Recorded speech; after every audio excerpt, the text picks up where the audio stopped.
Well, welcome back, everybody, to the Black Doctors Talk podcast. I am Dr. Christopher Holmes, host for this episode and member of the Black Doctoral Network. Well, we are coming back with another phenomenal guest, but this time we are back in my wheelhouse, and that is talking about education. Everybody that knows me I can talk about education to ad nauseum. And I am talking today to the one and only Dr. Charlene Lewis, who serves as principal for the Career Magnet Academy for Knox County Schools and has worked in urban, rural, and suburban settings for the last 20 years. She's my kind of girl. Her professional goal is to provide leaders and teachers with a foundational of pedagogical and social emotional support to better serve who?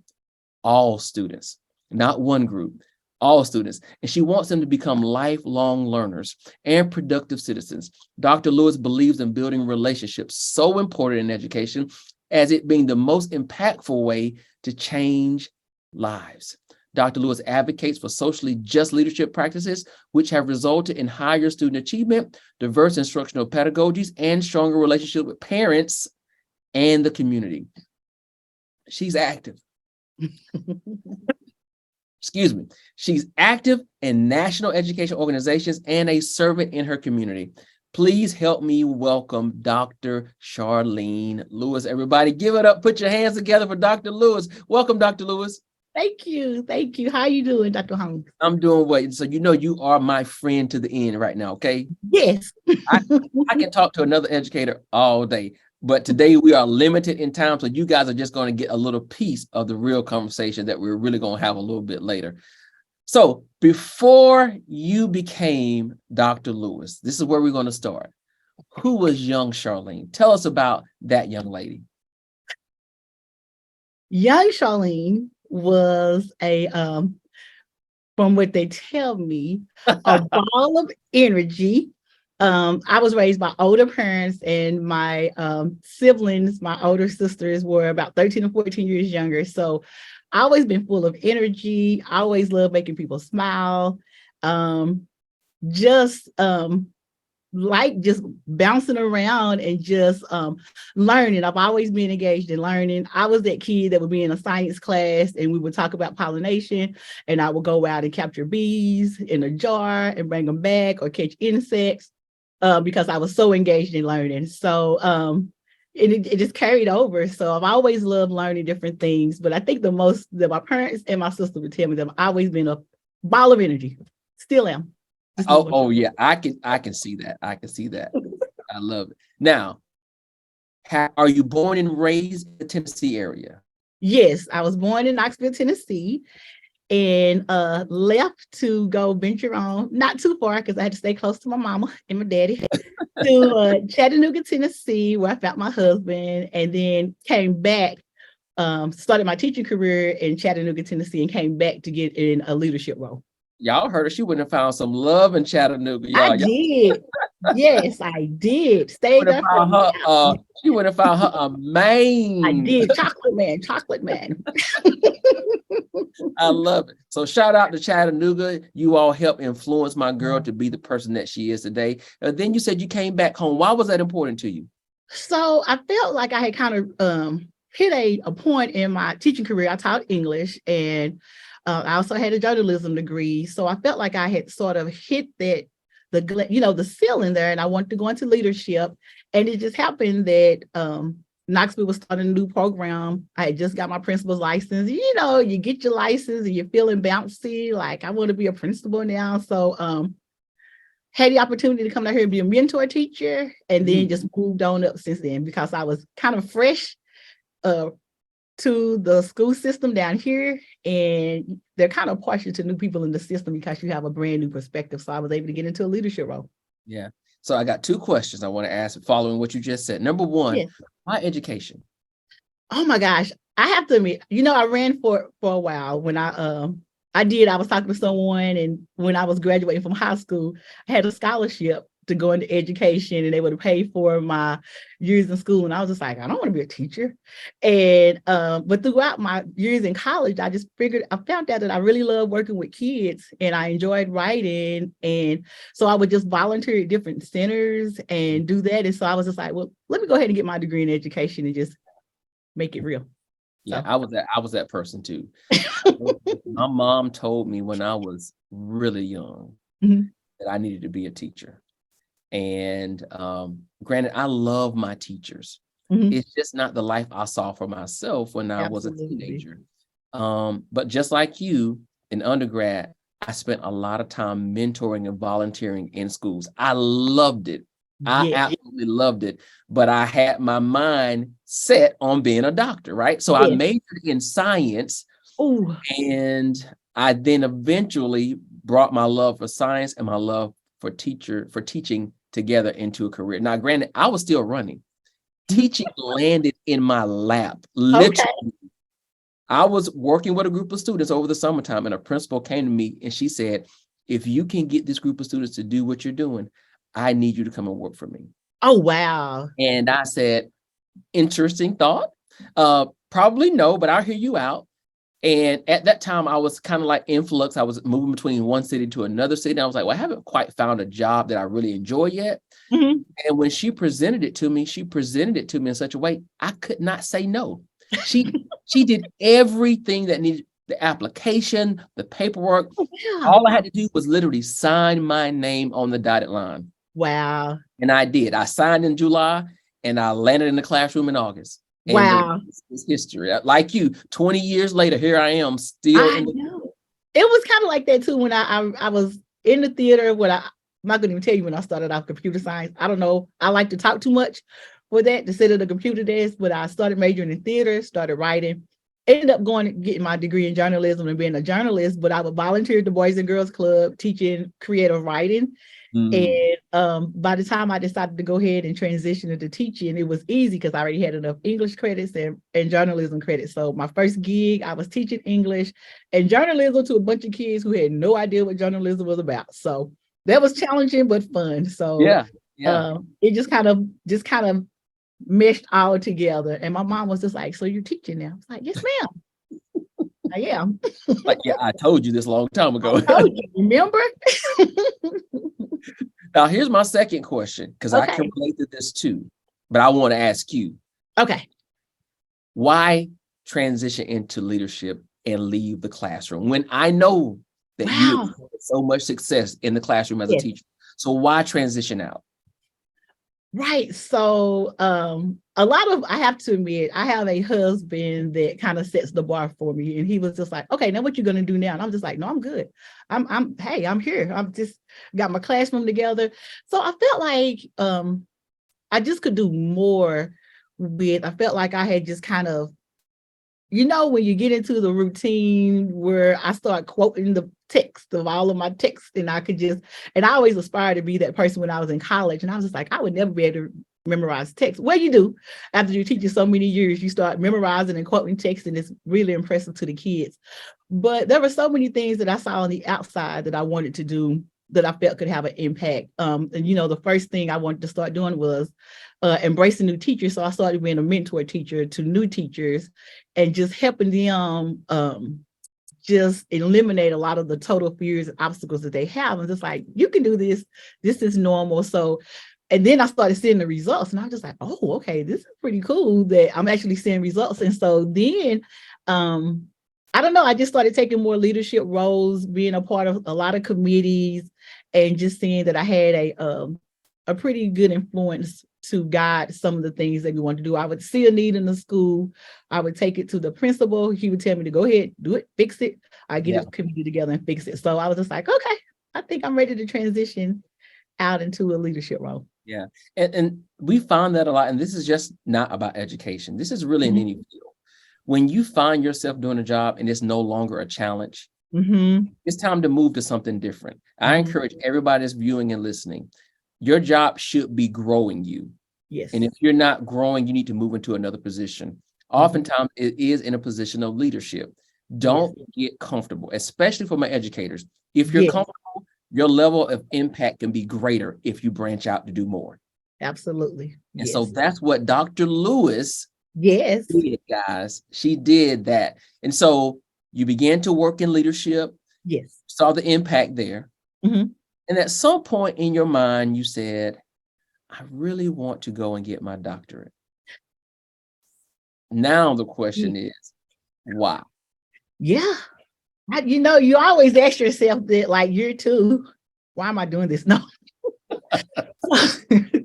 Once again, my husband, I was in a place where I was a mentor teacher, then I became a master teacher, then I became an assistant principal. And so, like I said, I've always loved education. I've always loved teaching. So throughout the process, you're getting your master's degree. And I've just always been a geek at heart. So my husband kind of encouraged me. He said, why don't you get your doctorate? And I was just like, yeah. Because I actually want to write books and stuff. So I started looking into it. And I always believe that it's meant to be, it's meant to be. So I applied to the program, got accepted, and just started from there. I really started enjoying it once I embraced the type of research that I wanted to do. I realized that, okay, I can kind of shape what I want to research and become an expert in. I'm like, okay, I'm understanding it now. So, and that's what made me want to take it to another level, just to learn more, just with my background in working in different schools and different demographics, just looking at the research and coming up with some solutions to impact more research to help teachers and students. Yeah. And you said that so easily and beautifully at the same time. There are phases to the doctorate, right? Yes. There is a phase where you're going in and you're learning, right? You are the student. And then there's a phase where you begin to focus on what you want to do. Then you begin to do it. Yes. Many people can struggle in one of those three areas, right? Sometimes people aren't the best students, right? Especially for the working adult. Like, I'm doing my thing. I'm in the building every day. Like, I'm in it. I don't need anything new to cloud up my little brain, right? It's already got enough going on, right?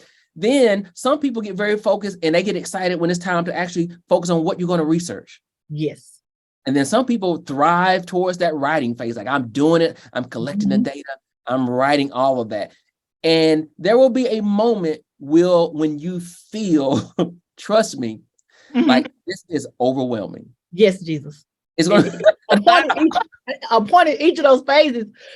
You're forgetting that, Chris. It's a point in each of those phases that you question yourself. So you get your strong support group. Yes, go ahead. I'm listening. Yes.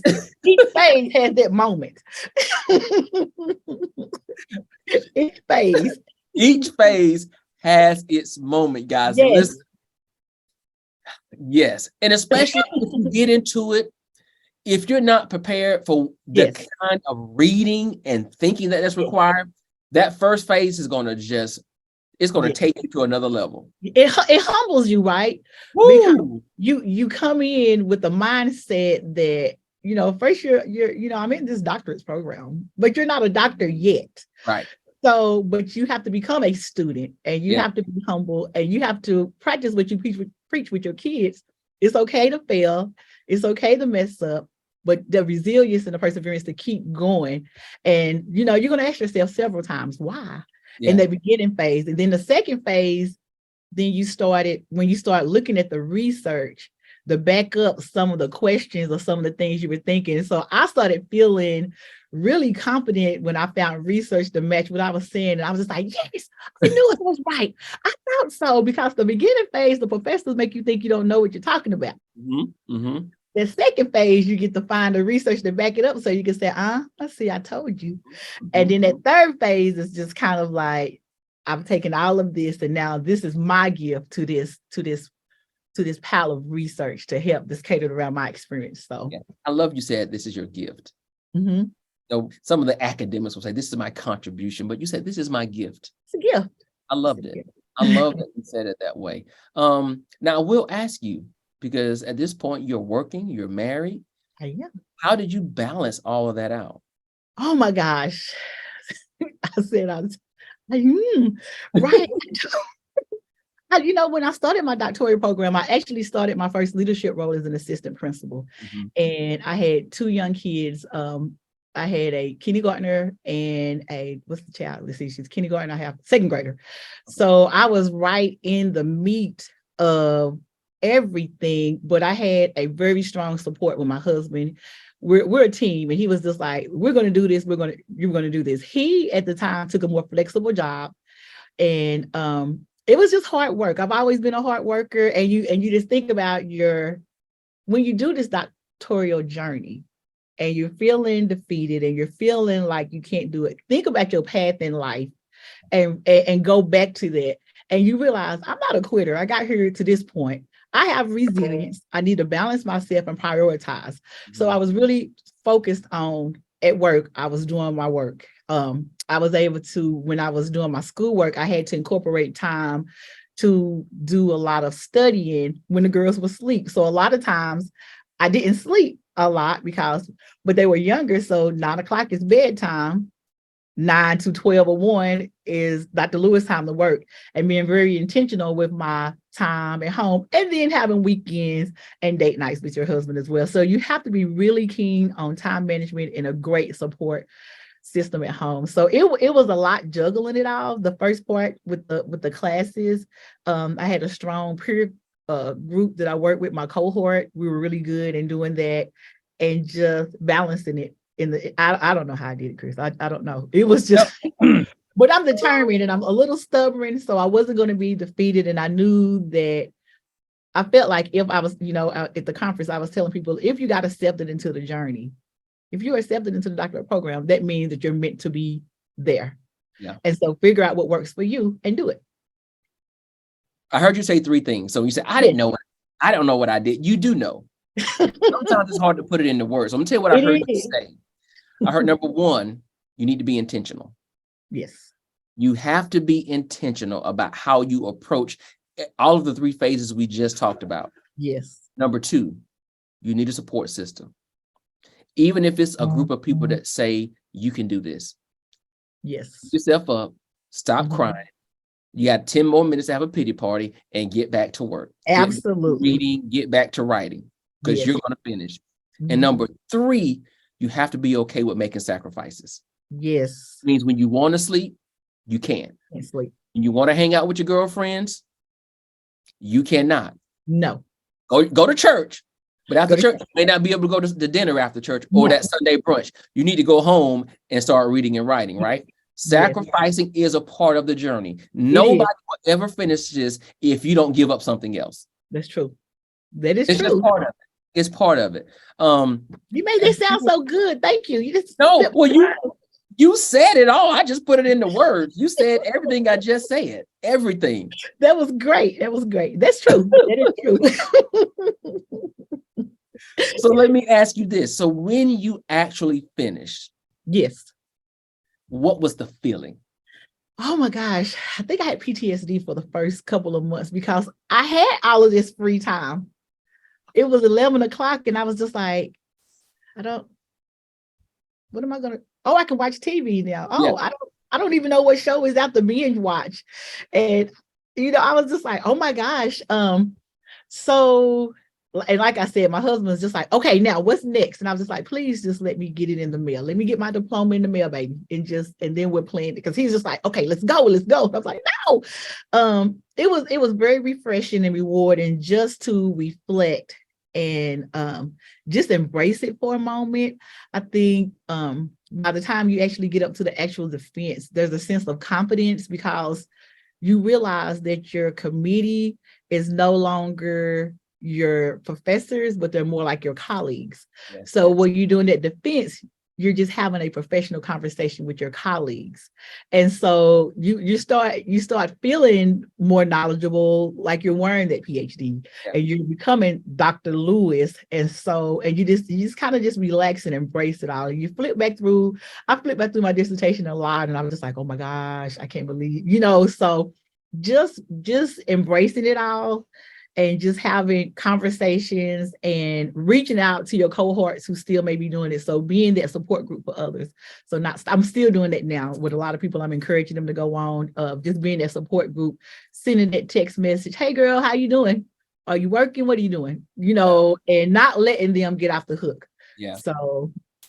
Yeah, I'm in that boat right now. Like a couple of friends that, they've hit a couple of walls, right? Yes. And like you said, we've all been there. Mm-hmm. And so it's about helping them know, okay, you're just in a season of this process. Yes.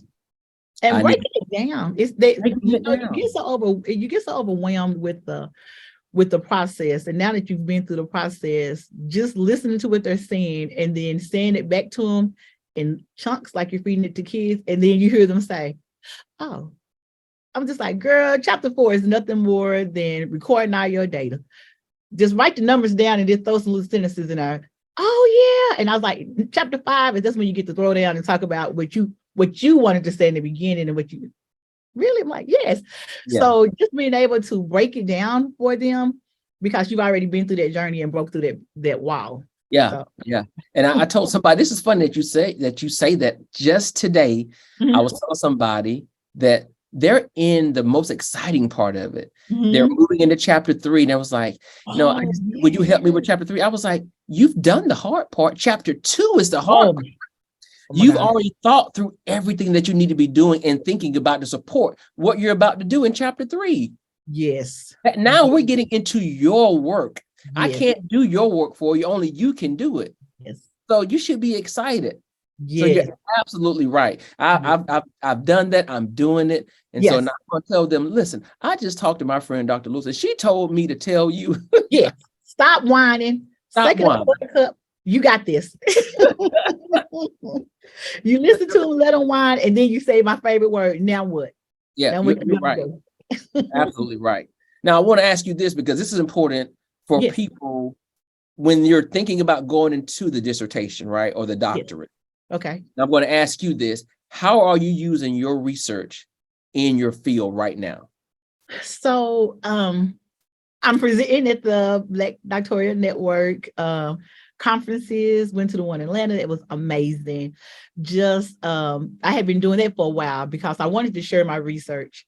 So just putting it out there and just talking about some of the things, like I said, just providing the gift is I think it's more valuable when the people are doing the research and they're still in the field of what they're talking about. So you have real life examples of what's going on and you're able to hit home on a lot of things. So you're not just regurgitating data. You're saying, when I was a first year teacher, this happened, or 20, so just being sure that I'm very informed about what's going on and translate and transfer it to people. So I'm really starting to get more into, this is my first year as a principal.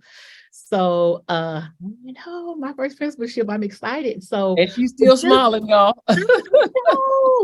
Well, earlier this morning, we're not going to talk about that, but things happen. But I have to smile. I love the kids and I go in the classrooms to get my therapy. That's where I get my juice from. So if I'm having a rough day, I go back in the classroom and it's an instant reset because it tells me this is what you're here for. So just being mindful of helping my friends out. I've even applied to do some more presentations to share what's going on. So just trying to share the knowledge that I have, and whether if it's new teacher meetings, when I'm talking to my teachers, just bringing in some data and some research, or just bringing it all together. So just trying to share as much information as possible so people can understand and learn and acknowledge some of the things that I've gone through to reach this. And the research backs it up. It supports my journey. Yeah. So. And I do want to ask you about your research a little bit, because I want to get this out there for those that are educators or those that may not be, about this social just leadership. Or socially just leadership. Talk a little bit more about those practices, what it means and what it can mean in the end in terms of achievement. I think one of the biggest things that I embraced from all of my research, and even naming my research, right? Your title will attract or distract people. So just defining socially just leadership is not just about culture. It's about, it's more than that. It's about looking at any injustice that's going on in the system or in an organization. It could be anything from, I always give an example of, if you have a high special ed population, right? And then, but you don't have enough teachers or enough segregated classes to support that. That's an injustice. If you are serving a large Hispanic community, but your staff is not a representation of the community, and you're not having programs, and you're not offering bilingual services, is there. So I think the first thing with the research is just clarifying what socially just leadership is. And it's being very intentional with everything that you do to clarify that. And it's not only in the school system. You can look at your organizations, you can look at where you're working now, and is everything just, and what are small things that you can do to eliminate that. So just being intentional about putting it out there, the definition of it, and then talking about different practices that you can use across a span. And I think I learned that more, when you're doing your dissertation, I was in this bubble of, just trying to finish it and doing the research of my principles in the middle school. And then once I started embracing my research and it became a part of who I am, I was just like, wait, this doesn't just apply to education. It's in every system. So when I share my research, I frame it around it. I use education as the lens when I talk through it with examples, but when I promote it after, I use guiding questions so it can be based on any organization. Yeah, I love that. And 3 things for people that are in education that you said is focus on services. That means human capital. Who do you have in the building to serve? Yes. Then you talked about resources. Make sure your resources align to the population that you're serving. That's so important. And then on the other end of that, it's about practices.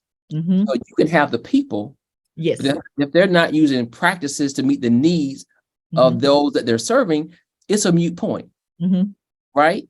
If we're talking about African American students, yes, do I have representation that we can connect to? And you talked about this, relationships with these students, right? Yes. If I have a bunch of people, and this is for everybody. What we have done, I don't care if I have 100% Black student population and 100% staff. The difference is I have a staff that's coming in with a middle class mindset serving Black students. So there's no connection, right?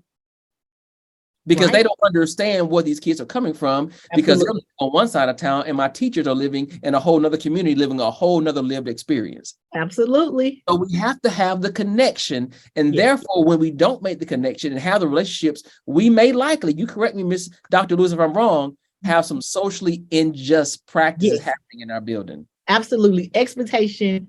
And students can read you like a book. I don't care what demographic you work in. They can sniff you out if you're fake, no matter how much candy and food you bring them. If they don't like you, they don't like you. But they know real is real. They know the connection, even if you stay. But as leaders, if you're taking a chance on hiring someone and you feel like it's kind of like you put money into the bank, you're going to take the time to monitor this money. Are you training them to retain them? Are you realizing that this is a fit and I can do some professional development to help them learn? And then some people you can't teach things to. So are they teachable and are they willing to learn to be a fit for your organization? And so when we talk about the resources and the hiring process and retaining them, the new teachers are the great example of when you're bringing new teachers, they're just like, I don't care where I work, as long as I get a job. I just want a job. It doesn't matter. I drive 45 minutes, I want a job. And you're just like, okay, I have a job right here for you. Yeah. Is school number 1. No, not number 1 is number 1, but ranking number 1 is the lowest in the district. There you go, teach. But it is what are we doing to mentor these people, because they're coming with the drive and the ambition, and they're coming with the desire to have this relationship. Are we being intentional with providing them the support that they need? Because that's why people leave. They don't leave the kids, they leave the leadership and the support. So if they don't know how to build relationships, are you modeling how to build relationships? Are you building a culture where they can feel free in developing a relationship? And sometimes they may not be there, but you have to look at all of these before giving up on your staff and all of that. So when you bring in these people, and you said something that I like when you said the connection, the connection there, and those are strong conversations that I have learned to have. I just had one recently that you have to have with people, and you tell them, and it's just as simple as saying this: hey, you know what kind of culture I'm trying to build here. I want to inspire my kids. I want a culture of learning and students to feel comfortable and growing. And I want you to think about, if you're a part of that, is it hard for you to be a part of this culture? Do you want to remain here? What can I do to better support you? And then you let them figure out if they want to be supported to stay, to fit this culture that you're building, or do they feel like it may not be the culture for them? So I think being very intentional with creating that space, holding high expectations, accountability, and but providing the resource and the support to get them to your expectations. Yeah. My husband gets on me all the time. I think you just said something beautiful that educators need to hear. Number 1, teachers aren't knocking down your door to come in your building. You have to be realistic about who you have and what they need to meet the needs of the students. Yes. In order to do that, we're not just talking about increasing student capacity and understanding, we're increasing adult capacity as well. Yes. Right? So those individual plans are for teachers, and Absolutely. leaders need to take those plans seriously. Absolutely. Because if teachers have acknowledged where they need areas of growth, meet them there and ensure Yes. you're providing the support Mhm. in those areas of weakness. If they Mhm. say, I'm a great teacher, but I Mhm. struggle sometimes with relationships, or Right I there. struggle sometimes with data analysis, or I struggle with assessment strategies. Mhm. I just like to teach, but I hate to assess and I never use the data. Yes. Meet them where they are, because more Yes. than likely your expectation in all those areas is way up here. Mhm. And tier those teachers in a way you're going to Yes. meet everybody on a very key word for right now, personalized, differentiated There way. you go. Differentiation. Look at us using educational words. Yes. Yeah. Yes. Everybody's not in the same space. So we got to meet Absolutely. them where they are. And so, Mhm. and that's for teachers and students. Mhm. And if you're at the district level, all your principals. Dr. Yes. Lewis is a brand new principal. Mhm. Why would you give her a role of expectations to Yes. meet that you want your 20-year vets to do? She just started, right? She needs a Absolutely. mentor. She needs a collaborative group to bounce ideas off of. She needs Yes. support. So she may not need one visit a year. She may need 5 because it's going to make her feel comfortable. Yep. So I'm talking to all of my educators. Yes. And demand it. Make them Speak up for yourself. Yes.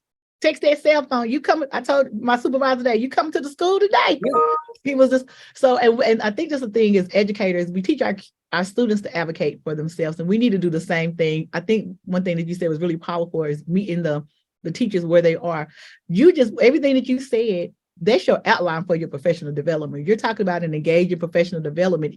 Listen to the feedback, provide them those because you have 30-year veterans who are just like, I'm just riding into retirement. Well, then I need you to lead this professional development, because I volunteer people all the time. I need you to lead this, Miss So-and-so. You've been doing it for 30 years and you're doing it right. So just have a general conversation about building relationships and what you do to get these high scores without raising your voice at the kids. So I do that a lot too. I challenge people to step into a leadership role, because I feel like sometimes we're stuck and we don't see ourselves as being leaders. Mm-hmm. So I'm real keen on dipping and dabbing, and they say I volunteer. I do volunteer a lot of people because I see things in them that I need them to do, and that it's better coming from them because they listen to their peers. But use your colleagues. You know, you can observe a colleague and have a general conversation with them instead of letting me talk to you or talk at you about it. And I can just say, hey, you want to see some good relationship building, stay after school and look at the American Sign Language Club and what he's doing. I don't have to do any professional development. I'm just telling you to go drop in, and they're going to go look and be like, oh my gosh, she does this. I'm like, I know. So, and that right there is providing that foundation of building up your teachers to provide a better support for your students. Yeah. And I'll say this too, for people that are struggling to find teachers in their building. And we know we've got so many type of instructional settings. We've got teachers who are teaching virtually to students who are in person. We've got people that are doing distant learning. We've got hybrid situations. We still have a traditional. There are so many ways that education is happening now. But if you want to keep a consistent staff of people that want to do great work, keep leading them well, your teachers are the best marketing experts in your building. Yes. They will go and get and bring in other quality teachers. However, if they're not happy, they will tarnish your name. Yes, they will. Yes, they will. And you can't make everyone happy. The butterfly in me, the bouncy little girl who likes to make everyone happy, realize that. But as long as you're clear with your expectation you have to not take it personal, it's not that they don't like me. They just can't meet my expectations and not willing to go to it, because it's all about the kids. Yeah. It's all about the students and just meeting them where they are, meeting our students and the teachers where they are going there. So yes. What keeps you motivated? Because you've been in this thing for a while now. Oh my God. I just love the kids, the bad ones, the good ones. Even my own little bratty daughter this morning, Lord Jesus, she's gonna be the one, Chris, is make me have my hair dye just gray right here. So it's just, I was telling my husband, I'm like, this is gonna be the one. She's gonna be in 9th grade next year. But it's the love of the kids. Yeah. Just seeing their face light up when they have someone that believes in them and push them without being judgmental. I don't judge a kid. I set expectations. I hold them accountable, but I'm fair and I'm consistent. And once I build that trust with the students, they know that I have their back regardless of what they're doing. So, but I love the kids. I love the potential that they have. I love the just the challenge of getting to know them and grow them. The school that I am in now is really amazing because we have students who are taking high school classes, and I'm at the bottom of a Pellissippi State Community College. So they go upstairs and they take college classes. So watching them when they come in their freshman year, even just from the beginning of the year, we had little freshmen that came in. They were just like, "Oh my God, I can't do this.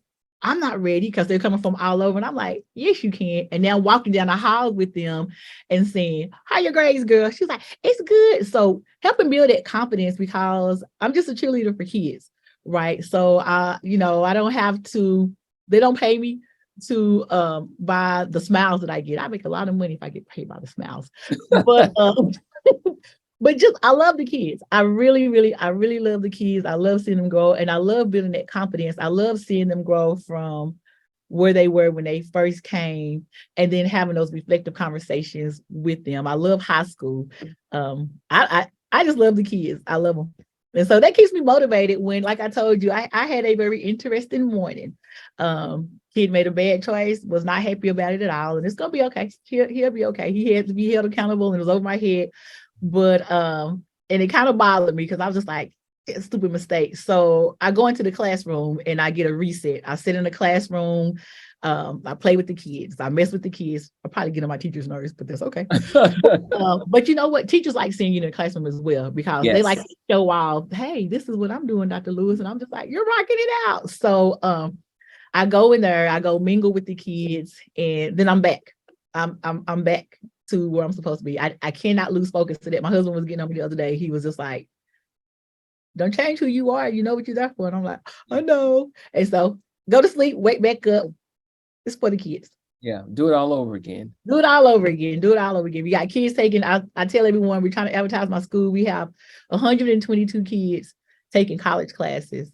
And so this year I'm going to have 28 of my seniors graduate with an associate's degree before they get their high school diploma. So when I say it's all about the kids, it's all about the kids. Whatever they need to support them to be successful, that's what we do. Wow, that's perfect, guys. And listen, we want that number to grow because we want more kids. We want to max out your capacity. Yes, it's a small school. So this is the largest class ever, but I think it's amazing. They graduate May 5th with their associates, and then they graduate May 20th with their high school diploma. So yeah. And I think that's a beautiful thing, because we're maybe talking about students who would likely not even go to college. Absolutely. And so they're leaving you halfway there. Yes, halfway there. And they're not locked in a pathway. They get to decide if they want to go ahead and finish, if they want to keep their associates in nursing and just be a CNA, they can. Some of them are already transferring to UTK. And we have some kids that's getting their industry certification. But the students that are going here are the kind that would have been lost in a larger school. I came from a larger school, 2,000 students, and now my home school is 300. So they get that individualized learning. So I have to make sure we're building a culture of growing and being reflective of making mistakes as well. Because when they get up in the real world upstairs, they don't cater them. They tell on them, but they don't cater when they're messing up their assignments. They're college kids when they get upstairs. Yeah. I love that, because I think one of the things that it's important for us to teach students in the public or even the private or charter school sector is that we need to be realistic about consequences. Yes. I think sometimes we are not. And so when they're with us, they make mistakes that in the real world could be very detrimental. It won't be a slap on the wrist, right? It's going to be jail time or even worse. And so we want to make sure we're teaching them for the world they're actually going to live in, and that transfer makes sense and it's realistic. And so I love what you're doing. And if nothing else, you're giving them a leg up. 2 years, associate's degree for free. Yes. Debt free. They are leaving you guys with no debt. No, we buy their books too. I think I need to come enroll. What else are y'all? We're a public school too. I told my superintendent, I begged him, I was like, "You need to come on over here and see our school." And I told him, I said, "I feel like it's a public charter school." Well, we're a public school. We're just a magnet school. Yeah. So just a blessing to be over here to lead these kids and, and just, embracing my teachers, telling them that, you're doing the hard work. You're in the trenches with them. You're bringing them up to what it needs to be. I'm just filling in the gaps to make it even better for the students. But it's an amazing school. So, but it's all about the kids and just having those reflective conversations with them, like the kid that made a bad mistake. Having that conversation, I think the biggest thing that we need to do, I like what you were saying about preparing the kids for consequences, but letting them know that it's okay to make a mistake. And it's not the end of the world, because good Lord, and talk about mistakes and how you're going to grow from it. So many of these kids in this generation, I've never seen a generation of students that's so hard on themselves and make a simple mistake and they just think it's over. And I'm just like, well, you're only 16. Now, don't do it again. Okay, now stop crying. Now, just don't do it again. So what are we going to do? It's not the end of the world. And I just think that resilience is something that's missing, because it's this culture that's used to looking at everything instant on Instagram and social media. So they don't have that innate, how we were, you fall and you break your leg on your bicycle and you just wait till you get the cast stop to get on it again. Yeah. You don't put the bicycle in the attic and never want to ride it again. You're just like, I can't wait till I get on it again. And just like, right. So really working hard on building up that social emotional, that resilience, because if we don't, we're going to have a generation of kids who don't want to do anything that's going to challenge them because they're afraid of failure. So making that very transparent and letting them know that they can grow from failure. You will not grow without failing. Yeah. And what we're seeing is a lot of kids who, when they experience failure, their response to it is not healthy at all. At all. And you're just like, who are you comparing yourself to? Yeah. Well, we know who, right? They're comparing themselves to the thousands of people they watch on social media. Who don't even know your name, don't even know where you live. And who aren't living real lives on social media. That's not who they are. That's not what they drive. That's not what they wear. Yes. These are rentals. These are great backgrounds. Yes. This is somewhere they're popping in, but our kids don't make the connection to that. And I think what you said earlier about that young man this morning is he made a mistake. He made a bad decision. And I think we need to do a better job of distinguishing between who our students are versus what they do. Exactly. Your behaviors are not who you are. No. That incident was in a moment in time that people can forget, but who you are as a person in your core, people never forget. Yes. So it's about walking in their authentic. Who are you? Yes. And teaching and being vulnerable. I tell my teachers and I tell the students as well that we're all human and we were created to make mistakes. Yep. And just having those conversations and nipping it in the bud and reminding my adults. I love when I have to give an example of when sometimes the adults forget that it's a kid making a mistake. And I always just say something like, oh my God, if I just had a rap sheet on you. I'm just like, because remember, this is a kid the same age we can all make. I understand. Yeah, when you flip it back on your life, it's okay. So holding them accountable as well, just letting them know and just being non-judgmental. I think that's the biggest thing. The kids feel like they're judged so much and they feel like, and although they act like they don't like us and look up to us, they do. And they're disappointed when we're disappointed in them. And we have to make sure they understand, I'm not disappointed in who you are. I'm disappointed that you made a dumb mistake. Now, what you going to do to fix it? And it's not the end of the world. I don't think anything less of you. But you have these conversations with the kids to build that resilience so they can know, okay, I made a mistake. What am I going to do to grow from it? How can I move on and do something else so I won't disappoint not only myself, but anyone else? So yeah, I love it. In the next 50 years. Okay. What will be your legacy? What do you want people to say about Dr. Charlene Lewis? Oh, I think my passion and energy for kids is pure. And just wanting them to be better than they were before when they first entered into the school building, just being better little humans. I tell my kids all the time, you're little humans, so it's okay to be salty, but you don't have to be disrespectful to the teacher. But just being pure and passionate about growing kids, helping them be better in society and loving themselves. So with energy. There's nothing wrong with being hyped up all the time. So I can have a bad day, and in 30 minutes I'll be, well, maybe an hour, depending on how bad it was. But just keep but being realistic with my feelings, because I told a student, I said, I'm having a morning, but I'm gonna get to you later. Being realistic with my feelings to the kids and knowing that I'm really, really passionate about growing them who they are. So I want them to know my legacy is being transparent, intentional with helping our kids grow, and just passionate about growing kids and making them lifelong learners. So what's next? So you're a principal now, first year. Where Right. do you want to end this career? I don't know. So I want to write books. So I was actually, I was just like, I had been searching for the principalship for a while. And I was just like, well, maybe I just need to go ahead and teeter-totter and write my books. And of course, it started working on my draft as a book, and I get the principalship. And now I'm just like, okay, I can't even find my draft. I probably would love to write some books. I feel like I have a lot to share with not only my dissertation, but in the way that I go about not dimming my light, even when I get distracted or I get down, just snapping back up, like you were saying, resetting myself. And then I still miss being in the classroom. So I don't know, Chris, I know you can't have two doctorates, but I do see a need in what happened to the students when we release them into the academic world. We forget, we give them so much support in high school. Yeah. And then I look at a lot of these kids when I check in on them, or I see them at the grocery store, and they hold their little heads down, and I'm just like, so how you doing? And they're just like, I'm okay, I'm taking a semester off.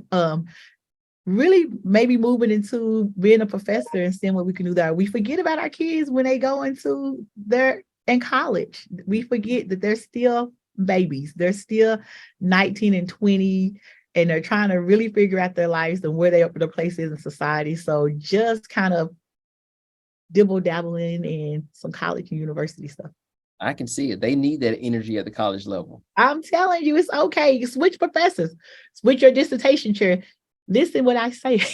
You can change your dissertation chair. Yes, you can. Change your dissertation chair. If they're not 100% for you, and they used to tell me you want your dissertation chair to be a marriage. If that marriage is not working, get a divorce, find a new mate. Yeah. And I really had to do that. I realized my dissertation chair wasn't for me, but I really didn't have anyone to mentor me in the academic world at the time. So I had my support group, but we forget about our young kids, that they're still not grown, they're still developing, and we still need support when they get into the college spectrum. Yeah, I support you in doing that. Okay, I want you to do both. I want you to write those books. Okay, you said books. I like that, books with an S. And I need you at the higher ed level, because they, like you just said, they're still trying to find out who they are. Yes. They're babies. They're 18, sometimes 17 years old. Just think about us. You would be a doctor. Did you say you want to be, right? I would be a computer science engineer. Can you see me sitting at the desk all day typing on the computer? Unless they have a break time every hour to sit and socialize and build relationships. Right. Brain break. I have to have someone to talk to. So, but we had to struggle through that. So I would love to mentor kids so they could get through it quicker, right? We had to go through a lot. Just salvaging that time, I think that's going to help build the community, because by the time we figure it out, we've lost so many years that we could have been building something else, right? Yeah. So building it wouldn't change anything for a while, but just the growth in the process, if you have that support system when they get into higher ed. Yeah. So let's see. Yep. No, we're not going to see. She's going to do it, y'all. She's going to do it. I'm going to do it. You have to buy my book when I do it. I will. We'll do a whole other podcast on the book. Yes. And it's recorded. It's going to be published, so I'm going to hold you to that. Okay. All right. I promise. I'll hold my end of the bargain. Okay. Yes, absolutely. So I heard you say about the conference here in Atlanta. Yes. How was that? Talk a little bit more about that experience. Oh my God. Okay. When I say rejuvenating to my soul, oh my God. I mean, I can't remember if you remember seeing me or not. I drugged my husband along. I was just like, you have to come. And he was just like, okay. So, he ended up volunteering to help him do a lot of more things, but it was like an ignite. It was, let me see, a spark, right? Oh. A spark of not only inspiration, but just the camaraderie of just being around your peers. Mhm. And when I did one of my first, it was so funny. I did a panel discussion, and I was nervous. I know I talk a lot, but everyone, like, all eyes were on me, and I was just like, "Oh my God!" And I had to tell them, because I always use humor when I'm nervous, but I was just like, "Oh my God, like, you're really interested in what I'm doing." And I had to break the silence. It was just like, "Okay, I'm about to faint," because you all have. I mean, they were just like, "Yeah." I was like, "Okay." But it was just the support, and I didn't want to leave. I had to go back. I had to come back and go to work and get the kids and stuff. But it was just the family atmosphere, and the growth and the mentorship and the collaboration and the motivation and the encouragement in the things. It was amazing. So just being around other Black doctorates, talking about their journeys, meeting them in all different aspects, meeting sheroes and like, okay, I want to be like you when I get there. And they're like, no, I want to be like you. So it was amazing. I can't even embrace it. It was so good. Now my husband is he's a hard judge on character, and he was just like, I'm loving this. And I don't think it's just because I'm in Atlanta. I think I'm here because he was in my sessions recording me, and he was just like, oh my gosh, he even joined. So I think we've encouraged him to even go on his journey, but it was just the support. It's amazing. And then the different outlets, I don't think I would be as confident about my research if I didn't have the opportunity to start presenting in increments. This was my first in-person, but having the opportunity to have a discussion and listen to my peers who are really passionate about what I want to do for my community and other communities. So it's amazing. Yeah. If you're not a part of it, the plug, join. It's an amazing opportunity. Talking about a cohort of friends and just seeing people in person. We had been in, I can't virtual for so long. Spaces a long Yes, time. we were virtual for a while, but it was okay because that's where I was able to get my stuttering out, and I was able to record my presentation. So by the time I presented in person, it was a little more polished, but just the support.